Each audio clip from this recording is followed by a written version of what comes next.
practice, and we'll open it for questions.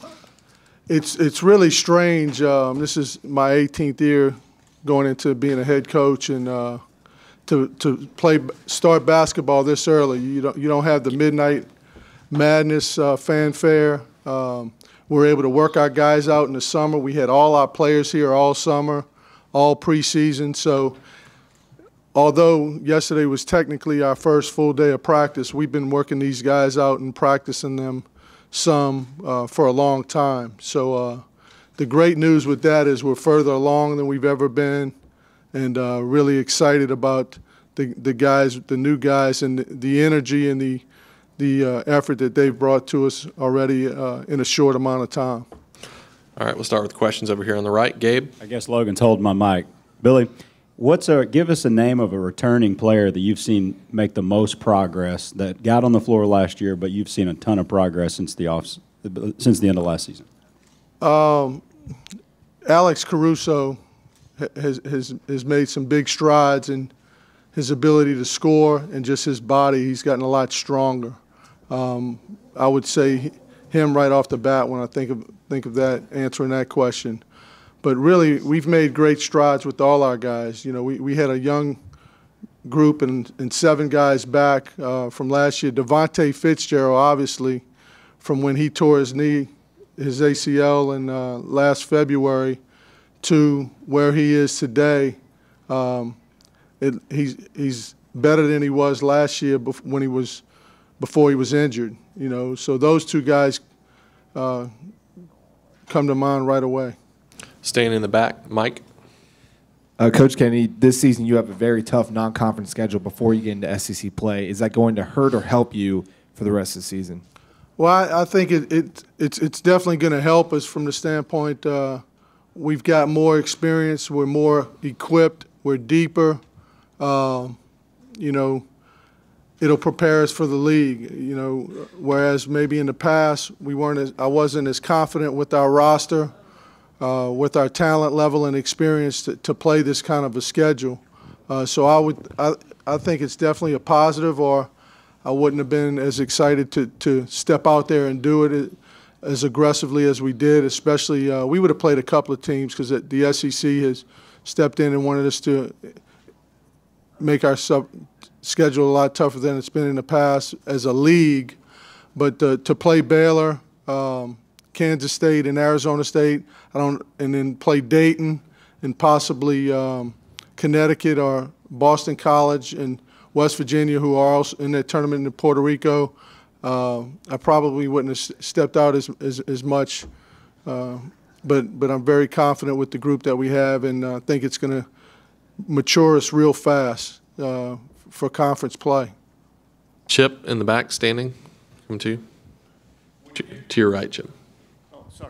I should have my glasses out here. You're so far away. Would you discuss the fact that this may be the first group of guys that are all yours that you've had, and what that means to the program? That, for me, it's just been a lot more fun. You know, knowing these guys and having a relationship with these guys and recruiting all of these guys, really except Jordan and Courtney, and then having coached those guys for 3 years. I consider those are my guys, and you know, it's made it a lot more exciting for me and my staff because our guys, we can coach them, we can demand of them, and they respond in the way that I want them to respond. To me, they're great, a great group of kids that's going to represent Texas A&M University, and they're great Aggies, and that as a coach, you know, that's what you want, you know, and our goal is to be productive with this group, you know, obviously, and win games, but we've got the right pieces in place, we've got the right character in place.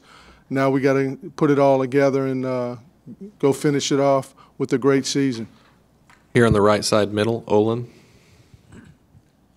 Hi, Billy. Could you kind of a two-part? What do you expect from Courtney Robertson this year, and also just that he graduated, and I know that you're aware of all the things he's been through, and if you could comment about, you know, about that, how proud you must be of him for accomplishing that.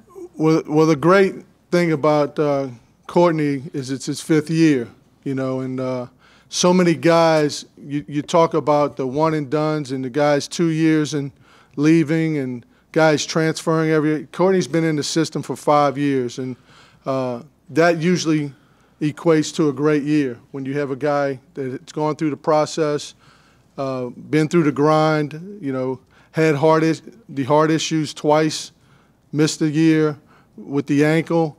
So his maturity and his improvement really in being a leader has helped us tremendously. And just the confidence of getting an Aggie ring, the confidence of getting his degree has just made him, a lot better for us in a lot of areas, more off the floor than on the floor. But I think it's going to help him also on the floor. We'll go Zach, and then we'll come over to Gabe. Coach, a lot of assistant coaching changes going on throughout the offseason. How do you feel that the guys are buying into the new philosophies from the new faces? Well, you do that when you need to improve your program, and I thought we were doing some good things, but I thought it was the time to do some better things. And we added 3 new coaches. Just recently, Alex Lloyd became our video coordinator because we lost Mitch Vanier, went to work for the Rockets full-time. Mitch did a tremendous job for us, but Alex, I've known him. He was an intern for the Spurs 5 or 6 years ago. He's been a video guy in the NBA. Excited about him.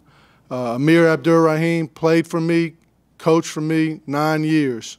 So I thought it was important to bring somebody who could relate to our players who played for me and do some things on the floor with energy and enthusiasm that I thought we lacked some, in our practices. So he's been a big addition. And then you had a former head coach in the SEC that was a head coach 14 years, who's a tremendous recruiter and a tremendous basketball coach that has had success in the SEC.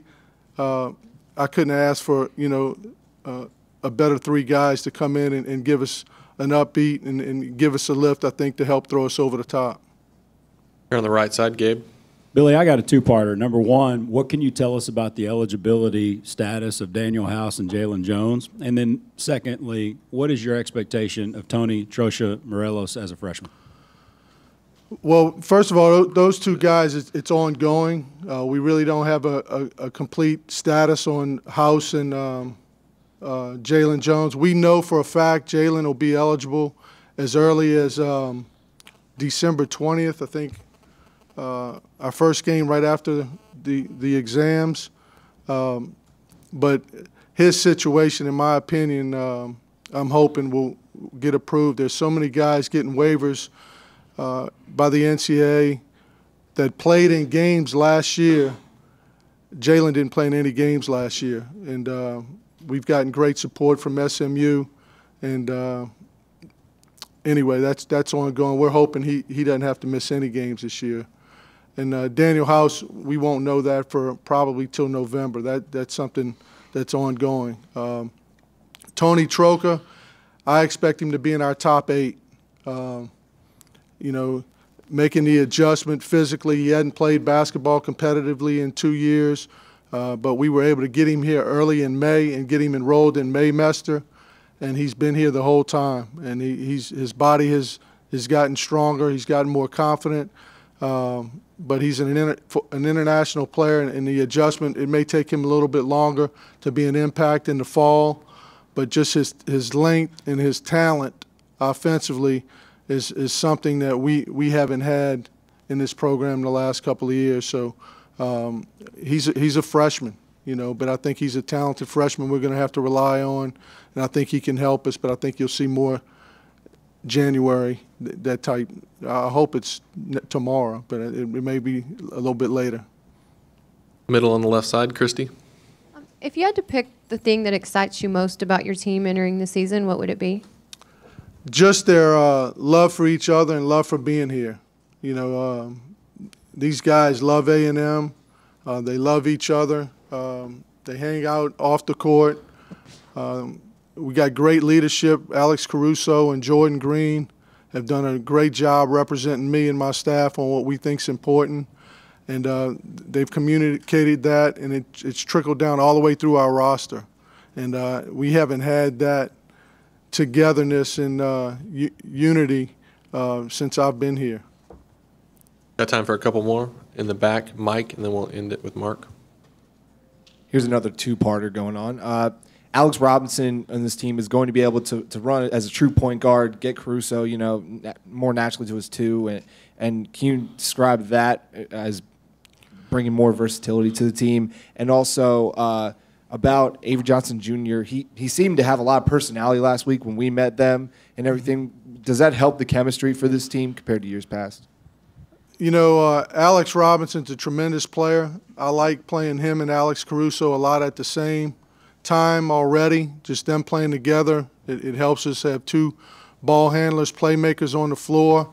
I don't consider he's going to have some freshman moments, but nowadays freshmen that are at his level have so much experience playing year-round that I think he'll make an easy transition for us just on his talent and his ability to play the point guard. Something we've really lacked last season. Although Caruso had a tremendous year, I think this is going to help our team. Avery Johnson, he's Avery Johnson Sr.'s son, so he's going to have a lot of personality, But the best thing we like about him is he's Avery Johnson Jr., and that's who he is. He doesn't big time any of our guys. He's great off the court with them. He's great on the court with them. He's ready to make his own niche and his own name, and he's got great humility, and he just wants to be a part. Him and Alex Robinson played AAU together, and he backed up Alex Robinson in AAU, and they played some together at the same time. He wanted to come to A&M because he wanted to come to A&M. He wasn't concerned about who was in front of him. He came here for the right reasons. He knew we were doing great things, and he's going to be a piece that hopefully adds to a championship-level program over the next few years. And we'll end here with Mark in the middle on the right side.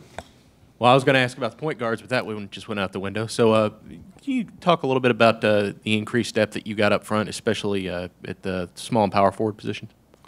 We're really deep at the 3 and the 4. We think, especially if we're able to get the waivers for all of the guys, which we're still hoping for, we'll be big. We've got a long team. You look at Alex Caruso, Jordan Green. You can go Alex Caruso 6'5", Jordan Green 6'5", Jalen Jones 6'7", Tony Troca 6'10", and Courtney Robinson 6'9". So we've got a lot of different options to play big, or we can play small, and we haven't had that kind of luxury in our roster like we do right now.